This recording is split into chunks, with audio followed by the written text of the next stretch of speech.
Hello friends, ಇಂದು ನಾವು class 10 political science chapter number 21 world challenges and India's role ಎಂಬ ಒಂದು ಚಾಪ್ಟರ್ನ ಸ್ಟಾರ್ಟ್ ಮಾಡೋಣ. So let's dive into the topic. We learn about the following this chapter. So ಈ ಒಂದು chapter ನಾವು ಏನೇನು ತಿಳಿತೀವಿ ನೋಡೋಣ. Denial of human rights. So human rights ಮಾನವ ಹಕ್ಕುಗಳು ಹೇಗೆ ಡಿನೈ ಆಗ್ತಾ ಇದೆ, ಹೇಗೆ ಜನರಿಗೆ ತಲುಪ್ತಾ ಇಲ್ಲ, ಅವ್ರಿಗೆ ಆ ಒಂದು ಹಕ್ಕುಗಳು ಹೇಗೆ ಪಡೆಯೋಕ್ಕಾಗ್ತಾ ಇಲ್ಲ. ಟೆರರಿಸಮ್. ಓಕೆ, ಟೆರರಿಸಮ್ ಅಂದ್ರೆ ಏನಂತ ನಿಮ್ಗೆ ಗೊತ್ತು, ಭಯೋತ್ಪಾದನೆ ತಾನೆ.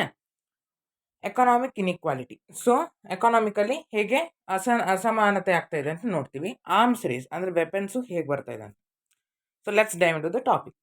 The post war period has witnessed the total collapse of colonialism and imperialism. So world wars ಆದಮೇಲೆ ಕೊಲೋನಿಯಲಿಸಮ್ ಅಂತೂ ಹೋಯಿತು. ಅಂದರೆ ವರ್ಲ್ಡ್ ವಾರ್ 2 ಆದಮೇಲೆ ಫುಲ್ಲು ಬ್ರಿಟಿಷರದು ಮತ್ತು ಫ್ರೆಂಚ್ರದ್ದು ಅವ್ರದ್ದೊಂದು ಅಸ್ತಿತ್ವನೇ, ಅಂದರೆ ಅವ್ರದ್ದೊಂದು ಎಂಪೈರ್ದ ಅಸ್ತಿತ್ವನೇ ಹೋಗ್ಬಿಡ್ತು. ಅದು ನಮ್ಗೆ ಗೊತ್ತು. ಇಂಪೀರಿಯಲಿಸಮ್ ಅಂದರೆ ವಾರು ಸಹ ಕಮ್ಮಿ ಆಗ್ಬಿಡ್ತು. Out of the womb of an old world new world has emerge. So ಹಿಂದಿನ ಒಂದು ಓಲ್ಡ್ ವರ್ಲ್ಡಿಂದ ಹೊಸ ಯುಗ ಸ್ಟಾರ್ಟ್ ಆಯಿತು. By 1945 the dawn of the new era has took place with the birth of the United Nations organisation. So 1945 second world war ಮುಗಿಯುತ್ತೆ. ಆವಾಗ United Nations organisation UN start ಆಗುತ್ತೆ. So ಅದರಿಂದ ಒಂದು ಹೊಸ ಯುಗನೇ, ಒಳ್ಳೆಯ ಯುಗ ಸ್ಟಾರ್ಟ್ ಆಯಿತು ಅಂತ ನಮ್ಗೆ ಗೊತ್ತಾಗುತ್ತೆ. But still the world has come under the clutches of various problems like that of human rights, armaments race, economic inequality and terrorism. So UN ಬಂದಾದ್ಮೇಲೂ ಸಹ ಸುಮಾರು ಪ್ರಾಬ್ಲಮ್ಸ್ ಇರುತ್ತೆ. ನಾನು world wars and India's role ಎಂಬ ಒಂದು ಚಾಪ್ಟರ್ಲೂ ನಾನು ಹೇಳೇ ಆಗಿದೆ. ಸೊ ಯಾವುದೇ ಒಂದು ಆರ್ಗನೈಸೇಷನ್ ಬಂದ್ರೂ, ಲೀಗ್ ಆಫ್ ನೇಷನ್ಸ್ ಬಂದ್ರೇನು, UN ಬಂದ್ರೇನು, ಏನು ಬಂದ್ರೂ ಪ್ರಾಬ್ಲಮ್ಸ್ ಅಂತೂ ಇದ್ದೇ ಇರುತ್ತೆ. ಯುದ್ಧ ಅಂತೂ ಆಗ್ತಾನೆ ಇರುತ್ತೆ. ಸೊ ಈಗ ಪ್ರೆಸೆಂಟ್ಲಿ ನೀವು ನೋಡಿದ್ರು ರಷ್ಯಾ ಉಕ್ರೇನ್ ವಾರ್ ಆಗ್ತಾ ಇದೆ. ಸೊ ಅದು ಮಿಸ್ಅಂಡರ್ಸ್ಟ್ಯಾಂಡಿಂಗು, ಒಂಥರ ಲ್ಯಾಕ್ ಆಫ್ ಟ್ರಸ್ಟು, ಸೊ ಅದೆಲ್ಲ ಬರುತ್ತೆ. ಸೊ ಈ ಥರದಿಂದ ಟೆರರಿಸಮು ಮತ್ತು ಎಕನಾಮಿಕ್ ಇನ್ಇಕ್ವಾಲಿಟಿ, ಹ್ಯೂಮನ್ ರೈಟ್ಸ್ ಸಿಗ್ತಾ ಇಲ್ಲದೆ ಇರೋದು, ಮತ್ತು ಆರ್ಮಮೆಂಟ್ಸ್ ಅಂದರೆ ವೆಪನ್ಸನ್ನು ಪ್ರೊಡ್ಯೂಸ್ ಮಾಡೋದು, ಜಾಸ್ತಿ ಮಾಡೋದು. ಸೊ ಈ ಥರ ಎಲ್ಲ ಪ್ರಾಬ್ಲಮ್ಸು ಹೆಚ್ಚೇ ಆಗ್ತಾ ಇದೆ. India as one of the leading members of the family of nations is contributing positively to those world issues. So India ಅನ್ನೋದು ಒಂದು ಫ್ಯಾಮಿಲಿ ಆಫ್ ನೇಷನ್ಸ್ ಅನ್ನೋ ಥರ, ಅದು ಇಂಡಿಯಾಗೆ ಎಲ್ಲರೂ ಒಂದಾಗಿರ್ಬೇಕನ್ನೋ ಒಂದು ಕಾನ್ಸೆಪ್ಟು. ಮತ್ತು ನಾನ್ ಅಲೈನ್ಮೆಂಟ್ ಪಾಲಿಸಿನ ಇಂಡಿಯಾ ಫಾಲೋ ಮಾಡುತ್ತೆ. ಸೊ ವಾರ್ ನಡೀತಾ ಇದ್ರೆ ಇಂಡಿಯಾ ಯಾವುದೇ ಒಂದು ಪಾರ್ಟಿಗೂ ಏನು ಸಪೋರ್ಟ್ ಮಾಡಲ್ಲ. ಸೊ ಕೋಲ್ಡ್ ವಾರ್ ಆಗುವಾಗ USA ಮತ್ತು USSR ನಡುವೆ ಇಂಡಿಯಾ ನಾನ್ ಅಲೈನ್ಮೆಂಟ್ ಪಾಲಿಸಿನ ಜಾರಿಗೆ ತಗೊಂಡು, ನಾವು USA ಸಪೋರ್ಟ್ ಮಾಡಲ್ಲ, USSRಗೂ ಸಪೋರ್ಟ್ ಮಾಡಲ್ಲ ಅಂತ ನ್ಯೂಟ್ರಲ್ ಆಗಿರುತ್ತೆ. ಓಕೆ, ಸೊ ಆ ಥರ. ಸೊ ಇಂಡಿಯಾ ಒಂದು ಪೀಸ್ ಲವಿಂಗ್ ನೇಷನ್ ಅಂತ ಹೇಳಿ ಕೊಟ್ಟಿದ್ದಾರೆ. ಓಕೆ, ಮುಂದೆ ನೋಡೋಣ. ಈಗ denial of human rights. So ಮಾನವ ಹಕ್ಕುಗಳು ಹೇಗೆ ಜನರಿಗೆ ಸಿಗ್ತಾ ಇಲ್ಲ ಅಂತ ನೋಡೋಣ. ಈಗ human activist throughout history have upheld birth rights of human beings. So ಮಾನವ ಹುಟ್ಟಿದ ಕೂಡಲೇ ಅವನ ಹತ್ರ ಒಂದು ಸ್ವಲ್ಪ ಕೆಲವೊಂದು ರೈಟ್ಸ್, ಒಂದು ಹಕ್ಕುಗಳಂತ ಇರುತ್ತೆ. But unfortunately human rights have been denied for a pretty long time for majority of the people of the globe. So ಇಡೀ ಒಂದು ವಿಶ್ವದಲ್ಲಿ ಸುಮಾರು ಜನರಿಗೆ ಈ ಒಂದು ಹ್ಯೂಮನ್ ರೈಟ್ಸ್, ಮಾನವ ಹಕ್ಕುಗಳು ಸಿಗ್ತಾ ಇಲ್ಲ. Discriminations based on religion, race, gender, caste, colour and nationality persisted resulting in the oppression and denial of human rights. So discrimination ಅಂದರೆ ಪ್ರಿಜುಡೈಸು ಮತ್ತು ಅಸಮಾನತೆ ಎಲ್ಲ ಬರುತ್ತೆ ಅದರಲ್ಲಿ. ಸೊ ಅದರಲ್ಲಿ ಯಾವ್ಯಾವ ರೀತಿಯಲ್ಲಿ ಅಸಮಾನತೆ ಮಾಡ್ತಾ ಇದ್ದಾರೆ, ಯಾವ್ಯಾವ ರೀತಿಯಲ್ಲಿ ಅನ್ಇಕ್ವಾಲಿಟಿ ಮಾಡ್ತಾ ಇದ್ದಾರೆ ಅಂದರೆ, ಧರ್ಮದ ಮೇಲೆ, ರಿಲಿಜನ್ ಬೇಸ್ಡ್ ಆಗಿ, ಮತ್ತು ರೇಸ್ ಅಂದರೆ ಅವನು ಯಾವ ಜಾತಿಗೆ ಸೇರ್ತಾನೆ, ಅವನು ಬ್ಲ್ಯಾಕ್ಸಾ ಅಂದರೆ ಬ್ಲ್ಯಾಕ್ ಕಲರಲ್ಲಿರೋನು ಅಥವಾ ವೈಟ್ಸಾ ಅನ್ನೋದ್ರ ಮೇಲೆ ಬರುತ್ತೆ. ಜೆಂಡರ್ ಮೇಲೆ ಬರುತ್ತೆ. ಓಕೆ, ಮತ್ತು ಕ್ಯಾಸ್ಟು, ಕಲರು, ಸೊ ಈ ಥರದ ಮೇಲೆಲ್ಲ ಡಿಸ್ಕ್ರಿಮಿನೇಷನ್ ನಡೀತಾ ಇದೆ. ಸೊ ಇದರಿಂದ ಮಾನವ ಹಕ್ಕುಗಳು ಸಿಗ್ತಾ ಇಲ್ಲ. ಓಕೆ, ಇದು ಯಾವಾಗ ಅಂದರೆ UN ಎಲ್ಲ ಸಂಸ್ಥೆಗಳು ಬಂದಾದ್ಮೇಲೂ ಸಹ ಇಂಥ ಒಂದು ಪ್ರಾಬ್ಲಮ್ಸ್ ಇತ್ತು. A number of landmarks like American War of Independence in 1776, Russian Revolution in 1977, the French Revolution of 1789, the struggle for independence in India and of many other countries during the first half of the 20th century have upheld the struggle for the human rights. So ಇಲ್ಲಿ ಏನು ಕೊಟ್ಟಿದ್ದಾರೆ ಅಂತ ತುಂಬ important line ಇದು. So world wars ಅಂತೂ ಮುಗೀತು, ಆದ್ರೂ ಸಹ ಸುಮಾರು ರಾಷ್ಟ್ರಗಳಲ್ಲಿ ಇನ್ನೂ ಮೊನಾರ್ಕ್ ರೂಲ್ ಇತ್ತು, ಸುಮಾರು ರಾಷ್ಟ್ರಗಳಲ್ಲಿ. ಓಕೆ, ಸೊ ಆವಾಗ ಏನಾಗತ್ತಂದರೆ ಅಮೇರಿಕನ್ನ ಒಂದು ದೇಶ ಇತ್ತು ತಾನೆ, ಅದು ಇಂಡಿಯಾ ಥರನೇ ಬ್ರಿಟಿಷ್ ಅಂಡರ್ ರೂಲಲ್ಲಿ ಇರುತ್ತೆ. So American war of independence ಯಾಕಾಗತ್ತಂದರೆ, ನಾವು ಇಂಡಿಯನ್ ಇಂಡಿಪೆಂಡೆನ್ಸ್ ವಾರ್ ಆಗತ್ತೆ ತಾನೆ. ಸೊ ಅದೇ ಥರ ನಮಗಿಂತ ತುಂಬ ವರ್ಷಗಳ ಮೊದಲು 1776 ಅಮೆರಿಕ ತನ್ನ ಒಂದು ಸ್ವಾತಂತ್ರ್ಯವನ್ನು ಪಡ್ಕೊಳ್ಳುತ್ತೆ. ಯಾಕೆ ಸ್ವಾತಂತ್ರ್ಯ ಬೇಕು ಅಂತ ಹೇಳುತ್ತಂದ್ರೆ, ಅಮೇರಿಕನ್ಸ್ ಬೇರೆ, ಬ್ರಿಟಿಷ್ ಒಂದು ಕ್ಲಾಸೇ ಬೇರೆ. ಸೊ ಬ್ರಿಟಿಷರಿಗೆ ಹೆಚ್ಚು ಫೇವರ್ ಮಾಡ್ತಾಯಿದ್ರು, ಅಮೇರಿಕನ್ಸಿಗೆ ಕಮ್ಮಿ ಫೇವರ್ ಮಾಡ್ತಾಯಿದ್ರು. ಸೇಮ್ ಇಂಡಿಯಾದಲ್ಲಿ ಹೇಗಾಯಿತು ಅದೇ ಥರ. ಸೊ ಆವಾಗ ಮಾನವ ಹಕ್ಕುಗಳು ನಮ್ಗೆ ಸಿಗ್ತಾ ಇಲ್ಲ ಅಂತ 1776 ಅಮೇರಿಕನ್ಸು ವಾರ್ ಎಲ್ಲ ಮಾಡಿ ಇಂಡಿಪೆಂಡೆನ್ಸ್ ಕೊಂಡ್ಕೊಳ್ತಾರೆ. ಓಕೆ, ಸೊ ಈ ಅಮೆರಿಕನ್ ವಾರ್ ಆಫ್ ಇಂಡಿಪೆಂಡೆನ್ಸ್ ಮತ್ತು ಇಂಡಿಯನ್ ಇಂಡಿಪೆಂಡೆನ್ಸ್ ಮೂಮೆಂಟಲ್ಲಿ ಒಂದು ಡಿಫ್ರೆನ್ಸ್ ನೋಡ್ಬೋದು. ಹೆಸರಲ್ಲೇ ಗೊತ್ತಾಗುತ್ತೆ. ಅಮೆರಿಕದಲ್ಲಾಗಿರುವಂಥದ್ದು ವಾರು. ಸೊ ವಾಷಿಂಗ್ಟನ್ DC ಅವರೆಲ್ಲ ಬರ್ತಾರಲ್ಲಿ. ಸೊ ಅಲ್ಲಾಗಿರುವಂಥದ್ದು ವಾರು, ಇಲ್ಲಾಗಿರುವಂಥದ್ದು ಸತ್ಯಾಗ್ರಹ, ಅಹಿಂಸೆಯ ಮಾರ್ಗದಿಂದ. Okay, Russian revolution in 1977. So ರಷ್ಯಾದಲ್ಲೂ ಒಂದು ರೆವಲ್ಯೂಷನ್ ಆಗುತ್ತೆ 1977. ಫ್ರಾನ್ಸಲ್ಲೂ ಒಂದು ರೆವಲ್ಯೂಷನ್ ಆಗುತ್ತೆ. ಲೂಯಿಸ್ 16 ಎಂಬ ಒಂದು ಕಿಂಗ್ ಬರ್ತಾನೆ. ಮೊನಾರ್ಕಿ ಒಂದು ರೂಲ್ನ ಎತ್ತಿ ಬಿಸಾಕಿ ರಿಪಬ್ಲಿಕನ್ ರೂಲ್ನ ತರ್ತಾರೆ. ಯಾಕೆ ತರ್ತಾರೆ ಅಂದರೆ ಜನರೇ ತರ್ತಾರೆ. ಯಾಕಂದರೆ ಮೇನಾಗಿ ನಮಗೆ ಮಾನವ ಹಕ್ಕುಗಳು ಸಿಗ್ತಾ ಇಲ್ಲ, ಲಿಬರ್ಟಿ, ಫ್ರೆಟರ್ನಿಟಿ, ಈಕ್ವಾಲಿಟಿ ಸಿಗ್ತಾ ಇಲ್ಲ ನಮಗಂತ. ಅದು ಬಿಡಿ, ಫ್ರೆಂಚ್ ರೆವಲ್ಯೂಷನ್ ಆದಮೇಲೆ ಮತ್ತೆ ಮೊನಾರ್ಕಿ ರೂಲೇ ಬರುತ್ತೆ, ನೆಪೋಲಿಯನ್ ಎಲ್ಲ ಬಂದುಬಿಡ್ತಾರೆ. ಅದು ಬಿಡೋಣ. ಮೇನಾಗಿ ಈ ಒಂದು ರೆವಲ್ಯೂಷನ್ಸ್ ಯಾಕಾಗಿದೆ ಅಂದರೆ ಮಾನವ ಹಕ್ಕುಗಳು ಸಿಗ್ತಾ ಇಲ್ಲ ಅಂತ. ಇಂಡಿಯಾದಲ್ಲಿ ಇಂಡಿಪೆಂಡೆನ್ಸ್ ಮೂವ್ಮೆಂಟ್ ಆಗಿದ್ದು ಮಾನವ ಹಕ್ಕುಗಳು ನಮ್ಗೆ ಸಿಗ್ತಾ ಇಲ್ಲ ಅಂತಲೇ ನಾವು ಇಂಡಿಪೆಂಡೆನ್ಸ್ಗೋಸ್ಕರ ಹೋರಾಡಿದ್ದು. Okay, the declaration of human rights on December 10th, 1948 by UNO can rightly be hailed as the turning point in our struggle against the denial of human rights. So UNO ಸಂಸ್ಥೆ, United Nations organisation December 10th, 1948 ಎಲ್ಲ ಮಾನವರಿಗೂ ಅವ್ರದ್ದೇ ಆದಂಥ ಮಾನವ ಹಕ್ಕುಗಳು ಇದೆ, human rights ಇದೆ ಅಂತ ಹೇಳುತ್ತೆ, ಡಿಕ್ಲೇರ್ ಮಾಡುತ್ತೆ. ಆವಾಗ ನಮ್ಮ ಒಂದು ಇಂಡಿಯಾದಲ್ಲಿ ಫ್ರೀಡಮ್ ಸ್ಟ್ರಗಲ್ ಸ್ಟಾರ್ಟ್ ಆಗಿದ್ದು. ಓಕೆ, ನಮಗೂ ಮಾನವ ಹಕ್ಕುಗಳಿದೆ, ನಾವು ಸ್ಟ್ರಗಲ್ ಮಾಡಬೇಕಂತ ಆವಾಗ ಈ ಒಂದು ಇಂಡಿಪೆಂಡೆನ್ಸ್ ಸ್ಟ್ರಗಲ್ ಎಲ್ಲ ಸ್ಟಾರ್ಟ್ ಆಗಿದ್ದು. India has always championed the cause of universal human rights. So India ಎಲ್ಲ ಒಂದು ವಿಶ್ವ ಕುಟುಂಬನೇ ಒಂದು, ವಸುದೇವ ಕುಟುಂಬಕಂ ಎಂಬೊಂದು ಕಾನ್ಸೆಪ್ಟ್ನ ತಂದು ಎಲ್ಲರಿಗೂ ಅವ್ರದ್ದಾದಂಥ ಒಂದು ಮಾನವ ಹಕ್ಕುಗಳು ಇದೆ ಅಂತ ಚಾಂಪಿಯನ್ ಫಸ್ಟ್ ಪೊಸಿಷನಲ್ಲಿ ನಿಂತಿದೆ ಆ ಒಂದು ಕಾನ್ಸೆಪ್ಟಲ್ಲಿ. She has provided for fundamental rights in the constitution itself and thereby played a vital role in the throwing light on this issue. So ಇಲ್ಲಿ ಶಿ ಅಂತ ಕೊಟ್ಟಿದ್ದಾರೆ. ಶಿ ಅಂದರೆ ಭಾರತ. ಓಕೆ, ಸೊ ನಾವು ಭಾರತ ಅನ್ನೋದು ಒಂದು ಕಾನ್ಸೆಪ್ಟ್ನ ಒಂದು ಭಾರತ ಮಾತೆ ಅಂತ ಕರಿತೀವಿ. ಓಕೆ, ನಮ್ಮ ಮದರ್ ಇಂಡಿಯಾ ಅಂತ ಕರಿತೀವಿ ತಾನೆ. ಸೊ ಅದಕ್ಕೆ ಇಲ್ಲಿ ಶಿ ಅಂತ ಕೊಟ್ಟಿದ್ದಾರೆ. ಓಕೆ, ಸೊ ಶಿ ಅಂದರೆ ಭಾರತ ಫಂಡಮೆಂಟಲ್ ರೈಟ್ಸ್ನ ಕೊಟ್ಟಿದ್ದಾರೆ. So right to equality, right to freedom ಎಲ್ಲ ನೀವು ಓದಿರ್ತೀರ. ಸೊ ಕಾನ್ಸ್ಟಿಟ್ಯೂಷನಲ್ಲೇ ಫಂಡಮೆಂಟಲ್ ರೈಟ್ಸ್ ಇದೆ. ಸೊ ಅದನ್ನು ಜನರಿಗೆ ಕೊಟ್ಟಿದ್ದಾರೆ. Even in UN general assembly, India always appealed the cause of basic rights of human beings all over the world. So UN ಸಂಸ್ಥೆಯಲ್ಲೂ ಸಹ ಇಂಡಿಯಾ ಏನು ಮೇನ್ ಆಗಿ ಹೇಳುತ್ತಂದರೆ ಮಾನವ ಹಕ್ಕುಗಳು ಇಡೀ ಒಂದು ವಿಶ್ವದಲ್ಲಿ ಪ್ರತಿಯೊಂದು ಮಾನವರಿಗೆ ತಲುಪಬೇಕು ಅಂತ ಹೇಳುತ್ತೆ. Evils like slave trade, traffic in human beings, child labor and exploitation of women are prohibited in the Universal Declaration of Human Rights.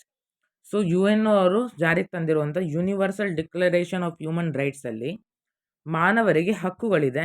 ಮತ್ತು ಸ್ಲೇವ್ ಟ್ರೇಡ್ ಅಂದರೆ ಕೆಲಸಗಾರರನ್ನು ಈಗ ಮಾರ್ಕೆಟ್ಸಲ್ಲೆಲ್ಲ ಸವಾಲಾಕಿ ಮಾರ್ತಾಯಿದ್ರು. ಓಕೆ, ಮನುಷ್ಯರನ್ನೇ ಮಾರ್ತಾಯಿದ್ರು. ಮತ್ತು ಕಿಡ್ನ್ಯಾಪಿಂಗು ಅಂದರೆ ಟ್ರಾಫಿಕ್ ಇನ್ ಹ್ಯೂಮನ್ ಬೀಯಿಂಗ್ಸನ್ನು ಕಿಡ್ನ್ಯಾಪ್ ಮಾಡಿ ಜನರಿಗೆಲ್ಲ ಮಾರೋದು ಹ್ಯೂಮನ್ ಬೀಯಿಂಗ್ಸ್ನ. ಮತ್ತು child labour ಅಂದರೆ ಬಾಲಕರು, ಚಿಕ್ಕ ಚಿಕ್ಕ ಮಕ್ಕಳೆಲ್ಲ 14 ವರ್ಷಕ್ಕಿಂತ ಯಂಗರ್ ಇರುವಂಥ ಮಕ್ಕಳೆಲ್ಲ ಕೆಲಸ ಮಾಡಿದ್ರೆ ಚೈಲ್ಡ್ ಲೇಬರ್ ಅಂತ ಕರೀತಾರೆ. ಸೊ ಇದು ಮತ್ತು ವುಮೆನ್ಸ್ನ ಎಕ್ಸ್ಪ್ಲಾಯ್ಟ್ ಮಾಡೋದು, ಶೋಷಣೆ ಮಾಡೋದು ವುಮೆನ್ಸಿಗೆ.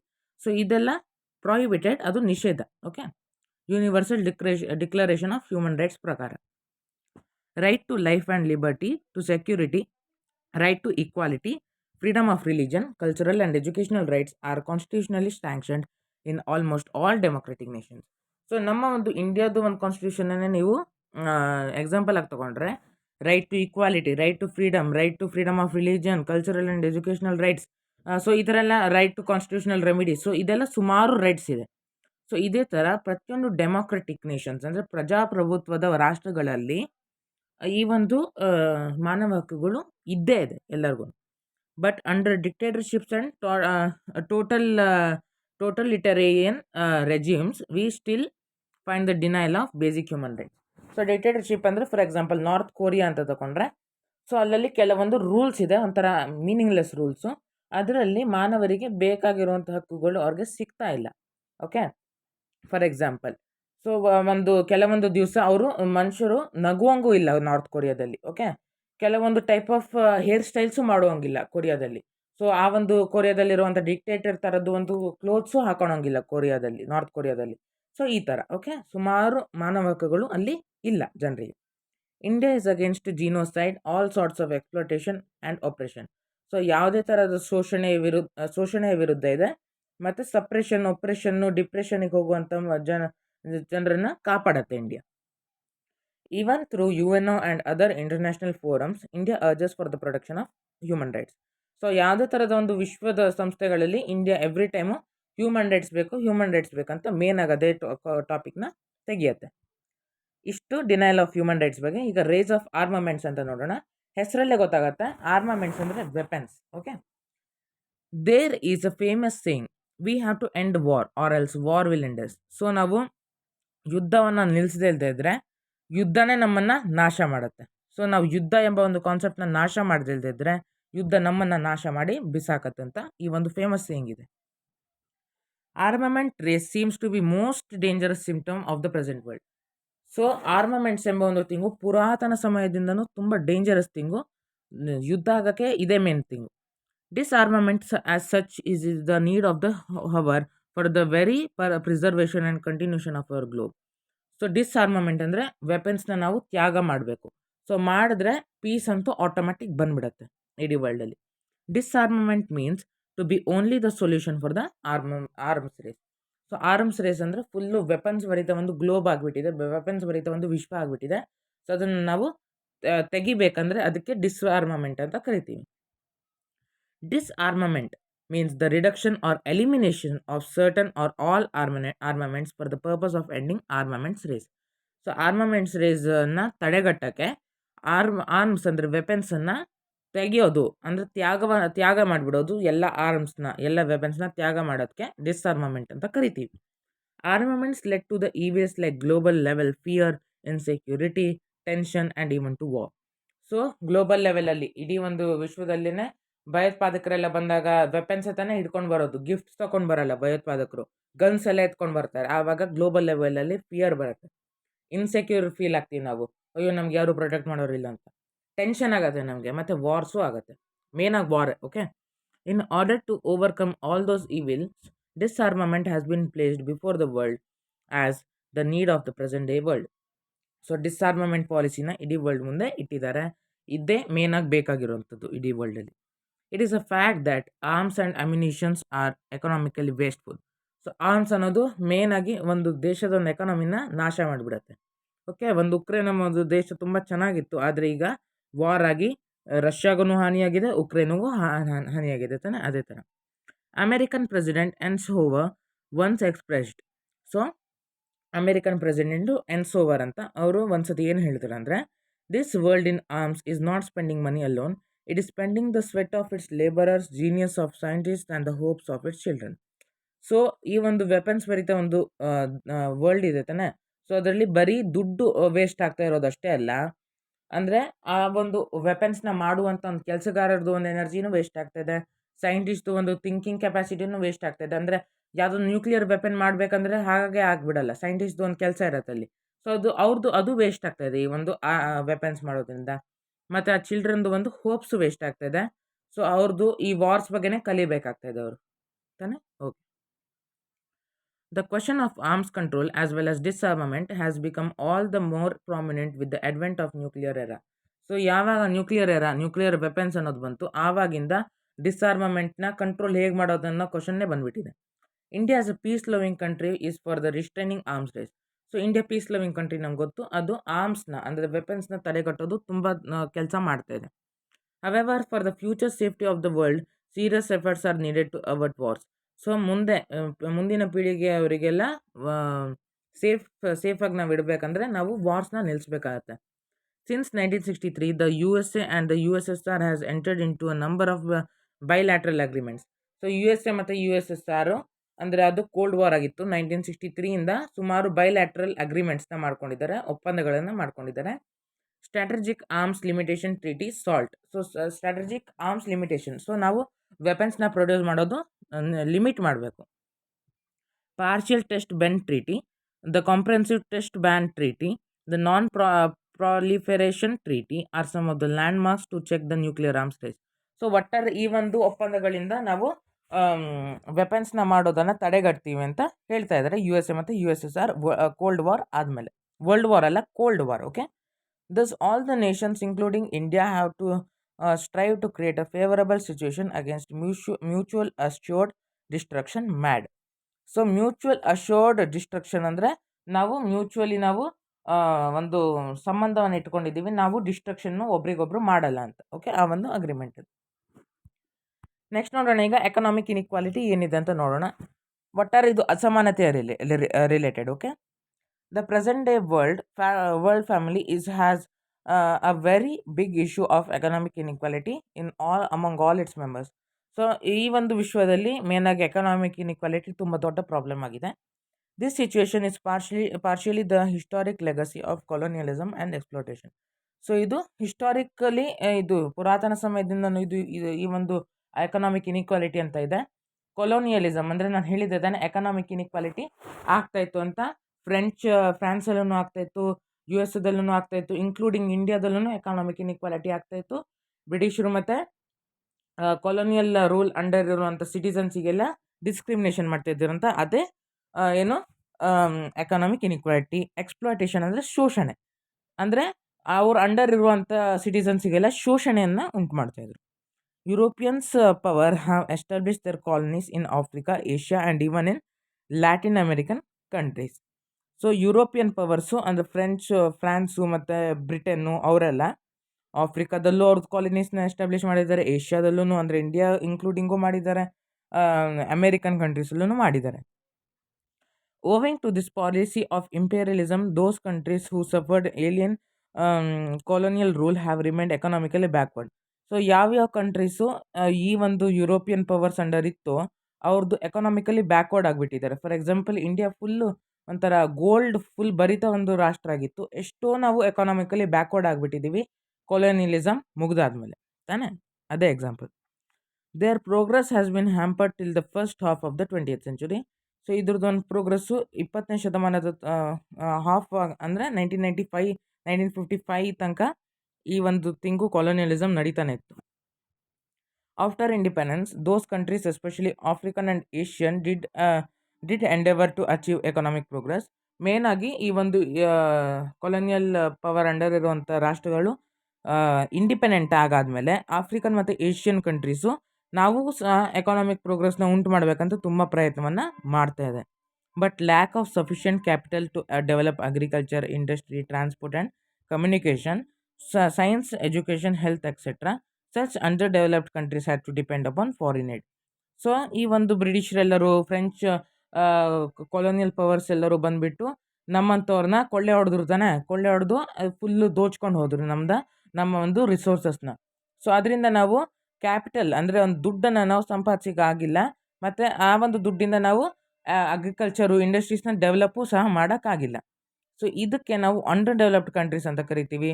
ಸೊ ಈ ಒಂದು under developed countries developed countries ಆಗಬೇಕಂದ್ರೆ ಮತ್ತೆ ನಾವು ವಾಪಸ್ಸು ಫಾರಿನ್ ಕಂಟ್ರೀಸಿಗೆ ನಾವು ಲೋನ್ಸ್ನ ತೊಗೊಳ್ಬೇಕಾಗತ್ತೆ. ಓಕೆ, ಮುಂದೆ ಹೋಗೋಣ.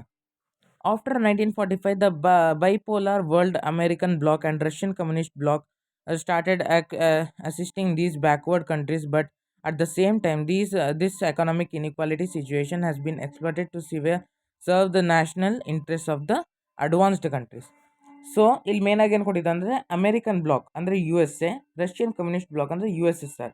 1945 ಅಂದರೆ ವರ್ಲ್ಡ್ ವಾರ್ ಮುಗಿದ ನಂತರ ಈ ಒಂದು ಬ್ಯಾಕ್ವರ್ಡ್ ಕಂಟ್ರೀಸು ಅಂದರೆ ಆ ಒಂದು ಟೈಮಲ್ಲಿ ಇಂಡಿಯಾನೂ ಸಹ ಬ್ಯಾಕ್ವರ್ಡ್ ಕಂಟ್ರಿನೇ ಆಗಿತ್ತು. ಸೊ ಅವರಿಗೆಲ್ಲ ಫೈನಾನ್ಷಿಯಲಿ ಹೆಲ್ಪ್ ಮಾಡಬೇಕಂತ ಹೆಲ್ಪ್ ಮಾಡ್ತಾ ಇರ್ತಾರೆ, ಆದರೆ ಅಲ್ಲೂ ಸಹ ಒಂದು ಪಾರ್ಶಾಲಿಟಿ ನಡೆಯುತ್ತೆ. ಓಕೆ, ಇದಕ್ಕೆ ಎಕನಾಮಿಕ್ ಇನ್ಇಕ್ವಾಲಿಟಿ ಅಂತ ಕರೆಯೋದು. At this situation India has launch the policy of non alignment. So ಈ ಒಂದು ಟೈಮಲ್ಲಿ ಇಂಡಿಯಾ ಆವಾಗ USA ಮತ್ತು USSR ನಡುವೆ ಕೋಲ್ಡ್ ವಾರು ನಡೀತಾ ಇತ್ತು. ಆವಾಗ ಇಂಡಿಯಾ ನಾನ್ ಅಲೈನ್ಮೆಂಟ್ ಪಾಲಿಸಿನ ಸ್ಟಾರ್ಟ್ ಮಾಡುತ್ತೆ. ಓಕೆ, ಸೊ ಈ ನಾನ್ ಅಲೈನ್ಮೆಂಟ್ ಪಾಲಿಸಿಗೆ ಕನ್ನಡದಲ್ಲಿ ಅಲಿಪ್ತ ನೀತಿ ಅಂತ ಕರೀತಾರೆ. ಸೊ ಈ ಒಂದು ನಾನ್ ಅಲೈನ್ಮೆಂಟ್ ಪಾಲಿಸಿ ಪ್ರಕಾರ ನಾನು ಮೊದಲೇ ಹೇಳ್ದಂಗೆ ಯಾವುದೇ ಒಂದು ಪಕ್ಷಕ್ಕೂ ನಾವು ಸೇರಲ್ಲ, ವಾರ್ ಅನ್ನೋದು ಒಟ್ಟಾರೆ ಡಿಸ್ಟ್ರಕ್ಷನನ್ನೇ ಮಾಡುತ್ತೆ. ನಾವು ವಾರ್ನ ಬಯಸುವಂಥ ಒಂದು ದೇಶ ಅಲ್ಲ ನಾವು. ನಾವು ಶಾಂತಿಯನ್ನು ಬಯಸುವಂಥ ದೇಶ. ಅಂದರೆ we are peace loving country citizens ಅಂತ ಈ ಒಂದು ಅಲಿಪ್ತ ನೀತಿ ಅಂದರೆ ನಾನ್ ಅಲೈನ್ಮೆಂಟ್ ಪಾಲಿಸಿ ಹೇಳುತ್ತೆ. ನಾವು ಯಾವುದೇ ಪಕ್ಷವನ್ನು ಸೇರಲ್ಲ ಒಟ್ಟಾರೆ. ಸೊ ಇಂಡಿಯಾ ಯು ಎಸ್ ಎಗೂ ಸೇರಲ್ಲ, ಯು ಎಸ್ ಎಸ್ ಆರ್ಗೂ ಸೇರಲ್ಲ. ಸೊ ಇದೇ ಇದ್ರ meaning. She advocated for the economic assistance to the needy countries by rich nations without any tax. She ಅಂದರೆ ಈ ಒಂದು ಸೆಂಟೆನ್ಸಲ್ಲಿ ಇಂಡಿಯಾ ಅಂತ, ಓಕೆ, ಭಾರತ ಮಾತೆ. ಶಿ ಅಂದರೆ India advocated for the economic assistance. So economically ನಾವು ಮುಂದೆ ಹೋಗ್ಬೇಕಂತ ಅದು ಯಾವ್ಯಾವುದು ದೇಶಗಳಿಗೆ ಹಣದ ಒಂದು ರಿಕ್ವೈರ್ಮೆಂಟ್ಸ್ ಇದೆ, ಆ ಒಂದು ದೇಶಗಳಿಗೆ ರಿಚ್ ದೇಶಗಳಿಂದ ಸಹಾಯವನ್ನು ನೀಡಿ ಅಂತ ಹೇಳುತ್ತೆ. Thereby, India has championed the cause of national pride of the economically weak countries. So ಹೀಗೆ ಸುಮಾರು ಎಕನಾಮಿಕಲಿ ವೀಕ್ ಕಂಟ್ರೀಸು, ಸುಮಾರು ಬ್ಯಾಕ್ವರ್ಡ್ ಕಂಟ್ರೀಸ್ಗೆ ಇಂಡಿಯಾ ಅಂತಾರೆ ದೇವ್ರ ಥರ ಆಗೋಗಿದೆ. But at the same time India stood for the smooth flow of capital investment by affluent nations. So India ಒಂದು medium ಆಗಿ ನಿಂತಿತ್ತು. ಸ್ಮೂತ್ ಕ್ಯಾಪಿಟಲ್ ಇನ್ವೆಸ್ಟ್ಮೆಂಟ್ ಅಂದರೆ ಹಣದ ಒಂದು ಫ್ಲೋ ಈಸಿ ಆಯಿತು. Thus, India is a pioneer country to oppose neo-imperialism of America and other countries who could exploit the situation of poor nations. So ಇಲ್ಲಿ new imperialism ಅಂದರೆ ಒಟ್ಟಾರೆ ಯುದ್ಧವನ್ನು ಆಗೋದನ್ನು ತಡೆಗಟ್ತು ಇಂಡಿಯಾ. ಸೊ ಅಮೆರಿಕ ಮತ್ತು ಬೇರೆ ಬೇರೆ ಕಂಟ್ರೀಸು ಎಲ್ಲೆಲ್ಲಿ ಎಕನಾಮಿಕಲಿ ಬ್ಯಾಕ್ವರ್ಡ್ ಇದೆ ಅಲ್ಲಿ ಹೋಗ್ಬಿಟ್ಟು ಶೋಷಣೆ ಮಾಡುವುದನ್ನು ಇಂಡಿಯಾ ತಡೆಗಟ್ಟಿತು ಅಂತ ಇಲ್ಲಿ ಕೊಟ್ಟಿದ್ದಾರೆ. ಉಲ್ಟಾ ಆ ಒಂದು ರಿಚ್ ಕಂಟ್ರೀಸು ಈ ಒಂದು ಬ್ಯಾಕ್ವರ್ಡ್ ಕಂಟ್ರೀಸಿಗೆ ಸ್ವಲ್ಪ ಹಣದ ಸಹಾಯವನ್ನು ನೀಡಿ ಅಂತ ಹೇಳ್ತು. Okay, the very concept of third world is indicating the backward countries. So ಮೂರನೇ ಒಂದು ವಿಶ್ವ ಅಂತ ಈ ಒಂದು ಬ್ಯಾಕ್ವರ್ಡ್ ಕಂಟ್ರೀಸಲ್ಲಿ ಮೂರನೇ ಒಂದು ಪ್ರಪಂಚ ಅಂತ ಬರ್ತಾ ಇದೆ. ಸೊ ಇಲ್ಲಿ ಒಳ್ಳೆಯ ಒಂದು ಪ್ರಪಂಚ ಅವ್ರಿಗೆ ಕಾಣ್ತಾ ಇದೆ ಬ್ಯಾಕ್ವರ್ಡ್ ಕಂಟ್ರೀಸಿಗೆ. They try to free themselves from the shortage of food, capital, technology, medical facilities, lack of higher educational amenities etcetera. So ಈ ಒಂದು ಬ್ಯಾಕ್ವರ್ಡ್ ಕಂಟ್ರೀಸು ಅವ್ರದ್ದು ಒಂದು ಪ್ರಾಬ್ಲಮ್ಸ್ ಆದ shortage of food, shortage of money ಮತ್ತು shortage of technology, medical ಫೆಸಿಲಿಟೀಸನ್ನೆಲ್ಲ ತೊಳೆದು ಹಾಕಿ ಒಂದು ಡೆವಲಪ್ಡ್ ಕಂಟ್ರಿ ಆಗೋಕ್ಕೆ ಟ್ರೈ ಮಾಡ್ತಾ ಇದ್ದಾರೆ. Likewise international trade policies like dumping, free trade, unhealthy competitions, globalisation adversely effect the poor Nations. So ಈ ಒಂದು ಇಂಟರ್ನ್ಯಾಷನಲಿ ಟ್ರೇಡ್ ಆಗುವಾಗ ಸುಮಾರು ಪ್ರಾಫಿಟ್ ಮಾಡ್ಕೊಳ್ಬೇಕು ಅಂದ್ಕೊಂಡು ಅನ್ಹೆಲ್ದಿ ಕಾಂಪಿಟೇಷನ್ಸ್ನ ಮಾಡ್ತಾ ಇದ್ದಾರೆ. ಒಂಥರ ಅದು ಸರಿ ಅಲ್ಲದೆ ಇರೋ ಒಂದು ರೀತಿಯಲ್ಲಿ ಟ್ರೇಡಿಂಗ್ನ ಮಾಡ್ತಾ ಇದ್ದಾರೆ. ಸೊ ಈ ಥರ ಮಾಡೋದ್ರಿಂದ ಈ ಒಂದು ಬಡ ರಾಷ್ಟ್ರಗಳಿಗೆಲ್ಲ ತುಂಬ ಪ್ರಾಬ್ಲಮ್ ಉಂಟಾಗ್ತಾ ಇದೆ. In order to set right situations of economic inequality among the nations, UNO and all the advanced nations have to respond positively. India, as one of the emerging nations, is always voicing in the favor of economic justice and equality in the family of nations. So UNO ಮತ್ತು ಬೇರೆ ಬೇರೆ UNOದಲ್ಲಿರುವಂಥ ಸದಸ್ಯ ರಾಷ್ಟ್ರಗಳು, so ಆ ಒಂದು ರಾಷ್ಟ್ರಗಳೆಲ್ಲ ಸೇರಿ ಇಂಥ ಒಂದು ಬ್ಯಾಕ್ವರ್ಡ್ ಕಂಟ್ರೀಸ್ನ ಡೆವಲಪ್ ಮಾಡೋಕ್ಕೆ ಟ್ರೈ ಮಾಡ್ತಾ ಇದೆ. ಮತ್ತು ವಸುದೇವ ಕುಟುಂಬಕಂ ಅಂದರೆ ಫ್ಯಾಮಿಲಿ ಆಫ್ ನೇಷನ್ಸ್ ಎಂಬ ಒಂದು ಕಾನ್ಸೆಪ್ಟ್ನ ಮೇಲೆತ್ತಿ ತೋರಿಸೋಕ್ಕೆ ಟ್ರೈ ಮಾಡ್ತಾ ಇದೆ. ನೆಕ್ಸ್ಟ್ ತುಂಬ ಇಂಪಾರ್ಟೆಂಟ್ ವರ್ಲ್ಡ್ ಪ್ರಾಬ್ಲಮ್ ಏನಂದರೆ ತುಂಬ ಇಂಪಾರ್ಟೆಂಟ್ ಇದು ಟೆರರಿಸಮ್, ಭಯೋತ್ಪಾದನೆ. Okay, terrorism means the systematic use of terror as means of coercion. So terrorism ಅಂದರೆ ಹೆಸರೇ ಸೂಚಿಸುವಂಥ ಟೆರರ್, ಭಯ ಹುಟ್ಟಿಸೋದು. It refers to those violent acts which are intended to create fear. So ಯಾವುದಾದ್ರೂ ಒಂದು ಕೆಲಸದಿಂದ ಜನರಿಗೆ ಭಯವನ್ನು ಉಂಟು ಮಾಡಿದರೆ ಅದೇ terrorism. Such acts are based on religious, political or ideological goal causing heavy damage to men and materials. So ಇದು ಯಾವ್ಯಾವ ರೀಸನ್ಸಿಂದ ಬಂದಿರ್ಬೋದು ಅಂದರೆ ಧರ್ಮದ ಒಂದು ಮೇಲೆ ಕಮ್ಯುನಿಸ್ಟ್ ಕೆಲಸಗಳಿಂದ ಆಗಿರ್ಬೋದು, ಮತ್ತು ಪೊಲಿಟಿಕಲ್ ಸಪೋರ್ಟಿಂದ ಆಗಿರ್ಬೋದು, ಐಡಿಯಾಲಜಿಕಲಿ ಅವ್ರದ್ದೊಂದು ನಮ್ಮ ಕೆಲಸನೇ ಇದು ಅಂದ್ಕೊಂಡು ಬಂದಿರ್ಬೋದು. ಸೊ ಈ ಥರ. ಸೊ ಇದರಿಂದ ತುಂಬ ನಷ್ಟ ಉಂಟಾಗತ್ತೆ, ತುಂಬ ನಾಶ ಆಗುತ್ತೆ. Apart from these, terrorism creates heavy psychological impact. So ಟೆರರಿಸಮಿಂದ ನಮ್ಮ ಒಂದು ಮನಸ್ಸಿನ ಮೇಲೆ ಮತ್ತು ಅವ್ರ ಮನಸ್ಸಿನ ಮೇಲೇನೂ ಸಹ ತುಂಬ ಪ್ರಭಾವವನ್ನು ಉಂಟು ಮಾಡುತ್ತೆ. It causes negative impact on civilise societies and governments. So ಇದು ಒಂಥರ ಕೆಟ್ಟ ಒಂದು ಇಂಪ್ಯಾಕ್ಟನ್ನು ಬೀರುತ್ತೆ ಗೌರ್ಮೆಂಟ್ ಮೇಲೇನು ಮತ್ತು ಗೌರ್ಮೆಂಟಲ್ಲಿ ವರ್ಕ್ ಮಾಡುವಂಥ ಗೌರ್ಮೆಂಟು ಮತ್ತು ಸಿಟಿಸನ್ಸ್ ಮೇಲೆ. Terrorism is a political tactic which creates fear, complexities and glorifies the ideology of the terrorist organisations. So terrorism ಅಂದರೆ ಒಂದು ಪೊಲಿಟಿಕಲ್ ಕೆಲಸ, ಅದು ಪೊಲಿಟಿಕಲಿ ಅವ್ರು ಮಾಡಿರ್ತಾರೆ ಮತ್ತು ಇದು ಒಟ್ಟಾರೆ ಫಿಯರ್ ಅಂದರೆ ಭಯವನ್ನು ಹುಟ್ಟಿಸುತ್ತೆ. ಮತ್ತು ಈ ಒಂದು ಟೆರರಿಸಮಿಗೆ ಟೆರರಿಸ್ಟ್ ಆರ್ಗನೈಸೇಷನ್ಸ್ ಬೇರೆ ಇದೆ. Okay, such acts of organised violence R fully unlawful and anti social in nature. ಇದು ಫುಲ್ಲು ಒಂಥರ ಅನೈತಿಕ, ಇದು ಒಟ್ಟಾರೆ ಅನೈತಿಕ, ಮತ್ತು ಇದು ಕಾನ್ಸ್ಟಿಟ್ಯೂಷನ್ದು ಒಂದು ಲಾಸ್ ವಿರುದ್ಧ ಇದೆ, ಮತ್ತು ಇದು ಸಮಾಜಕ್ಕೆ ಒಳ್ಳೆಯದಲ್ಲ, anti social. This collapse of world trade centre in 2001, series of blasts in UK, Iran, India, Pakistan, Afghanistan, Indonesia, etc. show the alarming magnitude of the global level terrorism. So WTC ಬಿಲ್ಡಿಂಗ್ದು blast ಆಗುತ್ತೆ, ಅಂದರೆ air crash ಆಗುತ್ತೆ ಅಲ್ಲಿ. So 2-3 ಸತಿ actually air crash ಆಗುತ್ತೆ. So ಆ ಒಂದು pentagon ಎಂಬ ಒಂದು ಏರಿಯಾದಲ್ಲಿ ಏರ್ ಕ್ರ್ಯಾಶ್ ಆಗುತ್ತೆ. ಮತ್ತು 2 ಪ್ಲೇನ್ಸು ಬಂದುಬಿಟ್ಟು WTC ಬಿಲ್ಡಿಂಗಿಗೆ ಹೊಡೆಯುತ್ತೆ 2001ಅಲ್ಲಿ. ಓಕೆ, ಸೊ ನೀವು ಬೇಕಂದ್ರೆ ಅದ್ರ ಮೇಲೆ ವೀಡಿಯೋಸು ನೋಡ್ಬೋದು. ಸೊ ಆ ಒಂದು WTC ಬಿಲ್ಡಿಂಗನ್ನು ಕ್ರ್ಯಾಶ್ ಮಾಡಿಸಿದ್ದು ಮತ್ತು ಪೆಂಟಗನ್ ಎಂಬ ಒಂದು ಆರ್ಮಿ ಬೇಸ್ಡ್ ಸೆಕ್ಷನ್ ಮೇಲೆ ಕ್ರ್ಯಾಶ್ ಮಾಡಿಸಿದ್ದು ಯಾರಂದರೆ ಟೆರರಿಸ್ಟು, ಭಯೋತ್ಪಾದಕರು. ಓಕೆ, ಸೊ ಮತ್ತು UK, Iran, Iraq, Pakistan, Afghanistan, ಇಂಡೋನೇಷ್ಯಾದಲ್ಲಂತೂ ಬ್ಲಾಸ್ಟ್ಗಳು ಆಗ್ತಾನೆ ಇರುತ್ತೆ. ಸೊ ಇದಕ್ಕೆಲ್ಲ ಟೆರರಿಸಮ್ದು ಒಂದು examples. Terrorism might have fueled by religious fundamentalism, separatist ideologies, leftist thoughts, liberations, motives, racialism, etc.